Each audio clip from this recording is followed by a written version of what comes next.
大家好，我是小颖。今天我们用玉米和鸡蛋来做好吃的。首先把玉米对半切开，再把玉米粒切下来。切下来的玉米粒大概300克左右，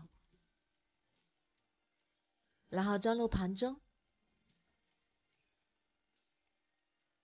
再打入2颗鸡蛋，再准备一个桃子，切成小块。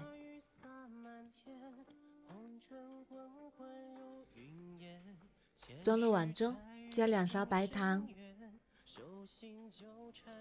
然后放入料理机里，选择果汁键，打成糊状。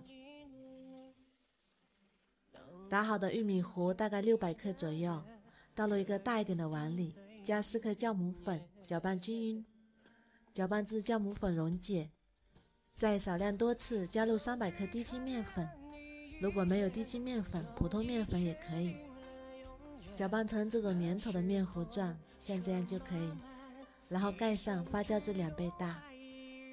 再准备一个模具，底部刷上食用油，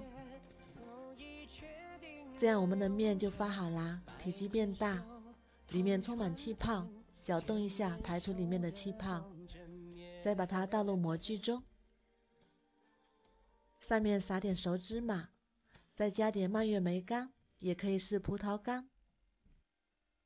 然后冷水上锅，水开之后大火蒸30分钟，时间到之后关火再焖5分钟。我们打开看看，哇，好香啊，浓浓的玉米香。再把它取出来脱模，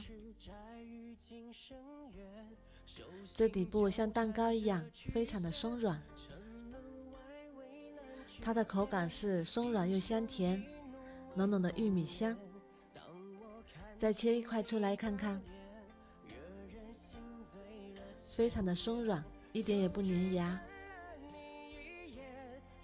这里添加了一个桃子，味道也是非常的丰富。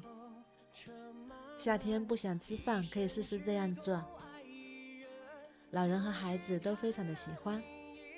如果你喜欢也试试吧。喜欢我的视频就关注我吧，谢谢您的支持。